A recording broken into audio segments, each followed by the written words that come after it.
Mariin mata duree Itoophiyaa sabdaneetti mirga sabaa fi sablammootaa qixaan keessummeessitu biyya diinagdeen gahoomtee qabeenya ishee lammiileen hundi qixaan irraa fayyadamaa jiru ijaaruu jedhu irratti xiyyeeffate godina Baaleetti taa'ameera. Maricha irratti hayyoonni abbootiin amantaa, abbootiin gadaa fi hawaasni godinichaa hirmaataniiru.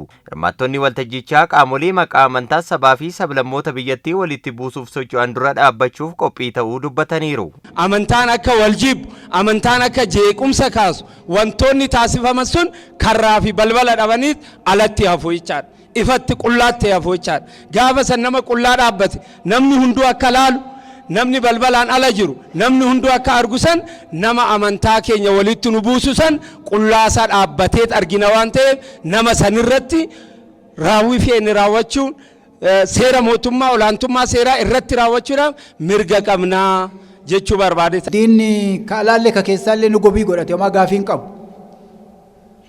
Numaan numa ergee numaan numa unkuraatiin hin jira, numaan numa rakkisaatiin hin jira. Kana of beekuu dhabne amma.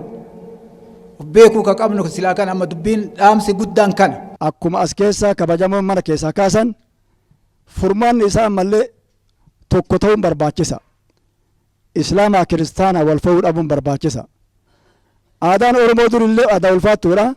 Saba biraallee miitu. Ammallee saba biraa miidhaan jiran. Finxaaliyyiin biiroolee jira. Isin wanna bishaan biiroo jira ka waa ergu. Dhuguma ka dubbannoota hin beeyna. Namoota maqaa dhahullee dadhabnu warri waliin beeynu hin jira. Biiroo keessa jira. Biiroo maajii jalqaba. Balaan guddaan biiroodha. Biiroo sakattaa. Daldalaa wal qabatee maalii wal qabatee rakkoo jirtu maraaf shuukkaa bichaatti jilaale. Shuukkaan guddaan yeroo ammaa biiroo keessa. Itti gaafatamaan waajjira paartii badhaadhinaa godina Baalee obbo Aduulaa Irbaayee mootummaan biyya sabdaneessummaan keessatti mirkanaa'e uumuuf hojjechaa jiraachuu himaniiru. Biyyi tun gara guddinaa ajandaa guddinaa qabattee deemaa jirti. Hojii biyya tana guddisu hedduun karoorfamee hojjetamaa jira.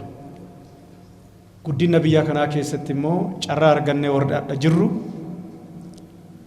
iddoo jirrutti gahee keenya akka baanuuf barbaadamee marii qophaa'e akka ta'e beekee abbaan qabeenyaatiif daldalaan kennas gahee isirraa eegamu akkuma kaleessa kallattii garaagaraatiin bahaa turre ammas jijjiiramicha utubnee gahee keenya akka baanu barbaadamaa jechuudha. Bulchaan godina Baalee obbo Abdulaa Kimaliyyi jijjiirama waggaa 4 dura argameef lubbuu hedduun kan itti wareegamedha. Kanaaf jijjiirama argametti qaamonni gadda waan jiraniif isaan irratti qabsaa'uun barbaachisaa ta'uu himaniiru. Jijjiirama dhufe kana masaanuu hedduu qaba. Jijjiiramni dhufe kun nama qeeqoo hedduu qaba. Jijjiiramni dhufe kun dhufuu isaatitti namni itti gaddu baay'eetu jira. Warri sun marruu jijjiirama kana of duuba deebisuudhaaf halkaniif guyyaallee ciisee rafuu hin danda'u. Jijjiiramni dhufe kun yoo soba dubbanne malee sabaaf sablammii biyya kana keessa jiruuf uummata biyya kana keessa jiruuf saba Oromoo qofaaf osoo hin ta'in hundaafuu qoricha. Nageenya irraa kan fayyadamu hawaasa mara waan ta'eef nageenya eegsisuu keessatti hawaasni hirmaannaa akka taasisu obbo Abdulaakim waamicha dhiyeessaniiru. Miseensa paartii kanaa ta'uun dirqama isinirraan eeggamu. Ka ta'ellee ta'e kan ta'inillee immoo dirqamni biyya ijaaruu narra jira. Yaada jedhuun biyya keenya ijaaruu akka fudhattanii fi ijaarsa biyyaa akka tumsitan kan jedhudha. Inni biraa bu'aa arganne. Bu'aa jijjiirama kanaan argame dagachuun nurra hin jiraatu. Bu'aa guddatu argame. Maal keessa kaleessa akka turre isin yaadachiifneera. Sirna Haile Sillaasee keessatti maal keessa akka turre. Sirna Dargii keessatti maal keessa akka dabarsine. Sirna Addawaawii kalee diigame keessatti maal keessa akka dabarsine. Amma ammoo maaltu akka jijjiirame waggaa 3-4 tana keessatti maaltu hojjetamuuf akka deemu rakkoo biyya keenyaa wanni ta'e akkamitti hiikamuuf akka deemu walii kaafneera jechuudha. Nama ta'ee namni nageenya hin barbaanne tokkollee hin jiru. Sammuun isaa nagaa qabaattee jechuudha.